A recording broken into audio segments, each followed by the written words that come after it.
Sự thật về bổ ích của vitamin D và cách dùng vitamin D. Trước tiên hết, chúng ta cũng phải nên biết vitamin D là gì.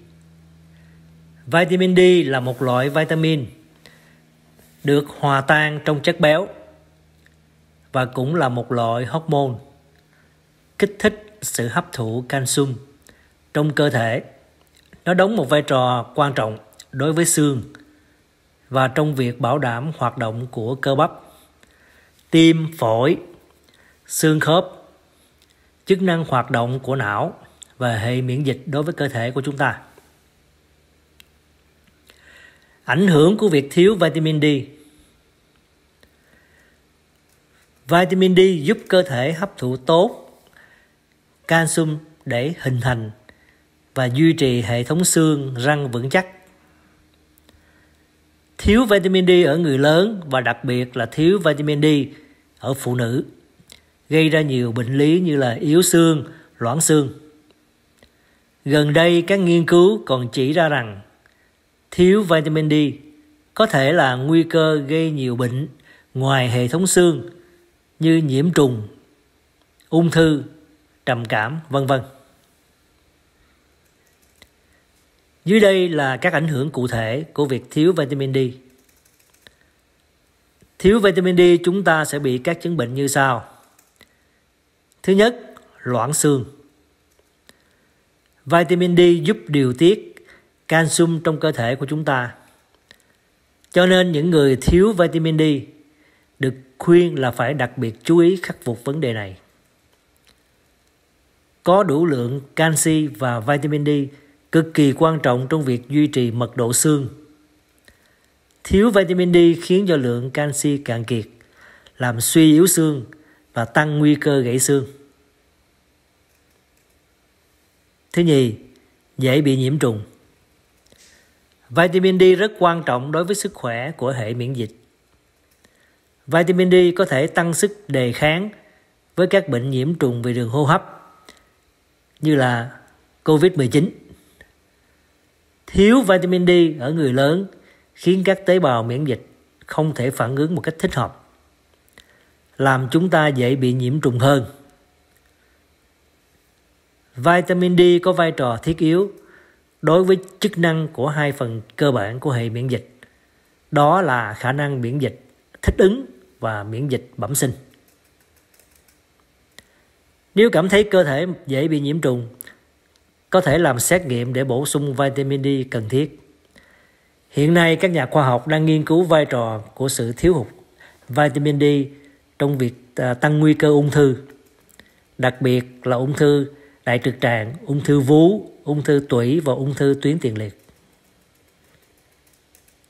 Thứ ba, viêm khớp. Thiếu vitamin D làm cho phát triển các bệnh như viêm khớp. Những thực nghiệm trên những người tình nguyện đã cho thấy thường những người nhận được nhiều vitamin D dường như ít có khả năng bị viêm khớp. Thứ tư, ung thư. Sự thiếu hụt vitamin D có thể liên quan đến bệnh ung thư. Một nghiên cứu đã chỉ ra rằng hơn 75% những người bị nhiều loại bệnh ung thư khác nhau có nồng độ vitamin D thấp và mức thấp nhất xuất hiện ở những bệnh ung thư đang trong thời kỳ phát triển mạnh. Tuy nhiên, nghiên cứu này vẫn cần phải được tiếp tục bởi vì chưa có bằng chứng về việc liệu hàm lượng vitamin D cao có giảm được nguy cơ ung thư hay tử vong do ung thư gây ra hay không. Thứ năm, tim mạch. Khi cơ thể thiếu vitamin D có thể dẫn tới bệnh cao huyết áp, tăng nguy cơ tử vong do bệnh tim mạch gây ra. Thứ sáu, trầm cảm. Những người có nồng độ vitamin D trong máu thấp thường có biểu hiện trầm cảm nhiều hơn những người có mức vitamin D cao trong máu. Thế thì chúng ta phải làm gì khi thiếu vitamin D?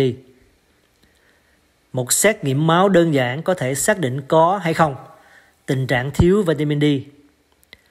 Bác sĩ có thể tư vấn cho bạn nếu bạn cần phải bổ sung vitamin D. Cần phải biết rằng không có sự đồng nhất về mức độ vitamin D cho mỗi người, bởi vì hàm lượng vitamin D còn phụ thuộc vào điều kiện sức khỏe, tuổi tác của từng mỗi người. Vitamin D là dưỡng chất có khả năng ngăn ngừa nhiều bệnh mãn tính, bao gồm nhiều loại ung thư. Tuy nhiên, hầu hết chúng ta đều bị thiếu vitamin D do hầu hết thực phẩm đều không giàu dưỡng chất này.